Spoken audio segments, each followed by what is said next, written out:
काय करतो, आधी इन्कम मग खर्च आणि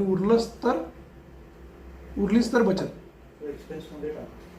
आता तुम्ही काय करा, उत्पन्न वजा बचत, मग जे उरेल त्यात खर्च करा. मग कंपल्सरी जेव्हा तुम्ही सेव्हिंग कराल तेव्हाच पैसे तुमचे साठतील. अदरवाईज उरलेले पैसे बचत, म्हणजे तुम्ही जर बचतीला लीस्ट प्रायोरिटी देत असाल तर मग काही उपयोग नाही. ज्याला प्राईम प्रायोरिटी दिली पाहिजे त्याला आपण लीस्ट प्रायोरिटी देतो, म्हणून आपलं नुकसान होतं. आणि ज्याला लीस्ट प्रायोरिटी दिली पाहिजे त्याला आपण प्राईम प्रायोरिटी देतो, म्हणजे खर्चाला आपण प्राधान्य देतो आणि बचतीला प्राधान्य देत नाही. समजताय? त्यामुळे उत्पन्न वजा खर्च बरोबर बचत हा फॉर्म्युला विसरून जा. उत्पन्न वजा बचत बरोबर खर्च हा फॉर्म्युला लक्षात ठेवा, तुमचं कल्याण होईल.